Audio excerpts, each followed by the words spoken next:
शहीद शेखर की पत्नी पारुल अपनी आकर्षक सास पर पति के ही दोस्त संदीप को उपहार लुटाते देख अंदर तक जल भुन गई थी। सास और संदीप आखिर क्या गुल खिलाने की तैयारी कर रहे थे। पारुल ने माँ से कहा, माँ आपसे मैंने कह दिया कि मैं शादी करूंगी तो सिर्फ शेखर से। आप लोग मेरी बात क्यों नहीं मानते? और रोआंसी होकर सोफे पर बैठ गई। पारुल बेटी अभी तू छोटी है, अपना बुरा भला नहीं सोच सकती। अजय में क्या बुराई है? अच्छा पढ़ा लिखा और स्मार्ट लड़का है, खाता पीता घर और उसका अपना करोड़ों का बिजनेस है। तू वहाँ रानी बनकर रहेगी। माँ शेखर में क्या बुराई है? वो सेना में है, मैं मानती हूँ कि उसकी माँ अध्यापिका है। पिता की मौत हुए बरसों बीत गए हैं, उसके पास करोड़ों रुपया नहीं है, फिर भी वो मुझे जी जान से प्यार करता है। और उसकी माँ को तो मैं बचपन से ही जानती हूँ, मुझे कितना प्यार करती हैं। आप भी तो ये जानती हैं कि वे लोग मुझे खुश रखेंगे। तू मेरी बात समझ क्यों नहीं रही बेटी? हम तेरे भविष्य के बारे में अच्छा ही सोचेंगे, तू क्यों इतनी जिद कर रही है?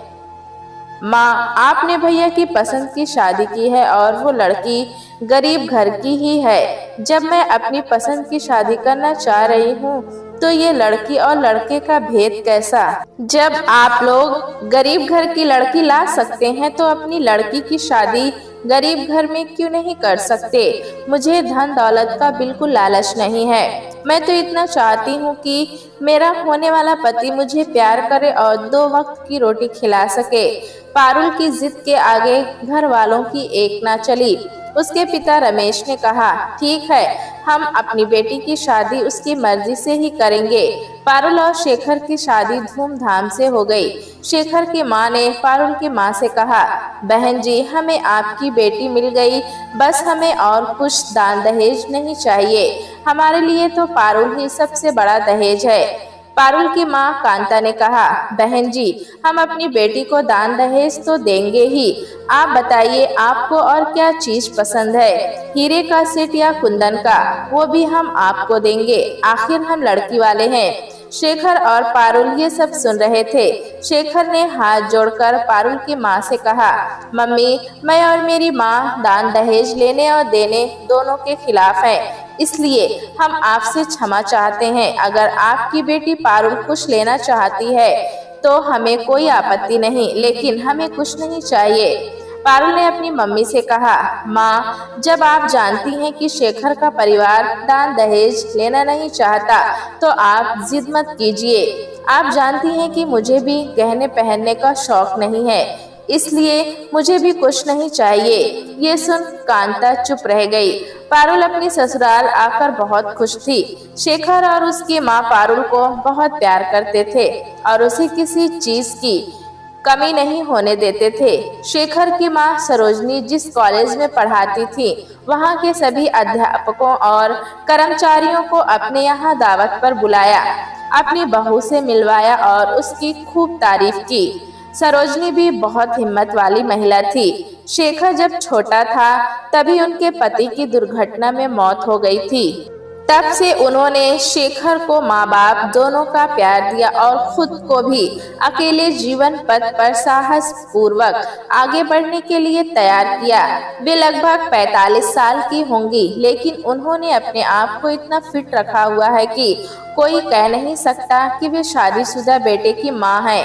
कॉलेज के सभी छात्र छात्राएं उन्हें बहुत पसंद करते हैं। उनका चेहरा हमेशा खिला रहता है और फुर्ती इतनी है कि कॉलेज के हर काम में बढ़ चढ़ कर हिस्सा लेती हैं। पति के अभाव का गम तो उन्हें है ही, पर उस गम के आगे झुकना उन्हें कतई पसंद नहीं। उनके पति पुलिस विभाग में थे और शादी के समय उन्होंने वचन लिया था कि मुझे कुछ हो गया तो तुम मेरे बाद इसी तरह मुस्कुराती रहना। सरोजनी को अपने पति को दिया हुआ वचन हमेशा याद रहता है और हर हाल में खुश रहती हैं। कॉलेज की सभी अध्यापिकाएं उनके रूप की चर्चा करते थकती नहीं और जिस दिन वे कॉलेज नहीं जाती उन्हें अच्छा नहीं लगता। अगर कभी 2-4 दिन ना गई तो छात्राएं उनके घर भी पहुंच जाती हैं, ये कहकर कि आपके स्वास्थ्य के बारे में हमें चिंता हो रही थी, इसलिए हम पूछने आए हैं। आपके बगैर पढ़ने को हमारा मन ही नहीं करता। सरोजनी हर बार उन्हें चाय नाश्ता कराती और प्यार से विदा करती। पारुल अपने मम्मी पापा के यहाँ कभी कभी मिलने चली जाती। वहाँ वो सास और शेखर की खूब तारीफ करती। उसके मम्मी पापा को लगा कि उन्होंने बेटी की पसंद की शादी करके अच्छा किया, क्योंकि वो बहुत खुश है। उससे पूछते कि किसी चीज की जरूरत हो तो बताना, लेकिन पारुल का हमेशा यही उत्तर रहता, नहीं माँ, मेरी सासू माँ मेरा इतना ख्याल रखती हैं जैसे मैं एक दूध पीती बच्ची हूँ। हमेशा कहती हैं कि तुम्हारी अभी खेलने खाने की उम्र है। माँ, सचमुच ऐसी सास पाकर मैं धन्य हो गई। कांता और रमेश अपनी बेटी को इतना खुश देखकर फूले नहीं समाते। एक दिन शेखर अपने दोस्त संदीप को लेकर घर आया और माँ तथा पारुल से मिलवाया। संदीप पारुल से मिलकर बहुत खुश हुआ और बोला, यार शेखर, ये तो मेरे कॉलेज में पढ़ती थी, मैं इससे सीनियर था। पारुल भी संदीप से मिलकर खुश हुई। संदीप ने बताया कि वो डॉक्टर बन गया है और अपनी प्रैक्टिस करता है। संदीप को सरोजनी अपने बेटे शेखर की तरह प्यार करती थी। संदीप की मां नहीं थी और वो अक्सर बचपन में शेखर के साथ उसके घर आता जाता रहता था। शेखर और संदीप दोनों बहुत अच्छे दोस्त थे। पारुल उनकी दोस्ती को देखकर बहुत खुश थी कि इनकी बचपन की दोस्ती आज भी वैसी ही कायम है। एक दिन शेखर ने माँ से कहा, माँ, आजकल पाकिस्तानी फौज ने कारगिल में गड़बड़ मचा रखी है। हमारी यूनिट को भी कारगिल जाने का आदेश हो गया है। सरोजनी और पारुल ने जब शेखर को कारगिल जाने से मना किया तो वो बोला, आप दोनों नहीं चाहती कि मैं एक सैनिक का कर्तव्य निभाऊं और एक बहादुर की तरह दुश्मनों को खदेड़ूं। शेखर ने जाते समय संदीप से कहा, यार कभी कभी तुम घर पर आते रहना और माँ तथा पारुल का ध्यान रखना। शेखर चला गया। कारगिल की लड़ाई में बड़ी बहादुरी से लड़ा और शत्रुओं को खदेड़ते हुए वीर गति को प्राप्त हो गया। सरोजनी और पारुल को शेखर की मौत का समाचार मिला तो वे दुख के मारे पागल हो गईं। पारुल को तो विश्वास ही नहीं हो रहा था कि 2 दिनों पहले फोन पर शेखर से बात हुई थी तो उसने कहा था कि कारगिल का युद्ध हम जीत चुके हैं और वो शीघ्र ही घर लौट आएगा। उसे लग रहा था कि मानो कोई उसके साथ मजाक कर रहा है। सरोजनी की हालत पागलों जैसी हो रही थी और पारुल भी मारे गम की दुखी थी। जब शेखर का शव लाया गया तो मानो पूरा हिंदुस्तान ही उनके घर में उमड़ आया हो। कॉलेज के सारे लोग तथा बच्चे बूढ़े जिसे भी पता चलता सब दौड़े चले आते। दोस्त के जाने का गम संदीप भुला नहीं पा रहा था, लेकिन सरोजनी और पारुल को उसे ही संभालना था। सो अपने दुख को दबाकर उसने दोनों से कहा कि हमारा शेखर देश के लिए लड़ते हुए वीरगति को प्राप्त हुआ है।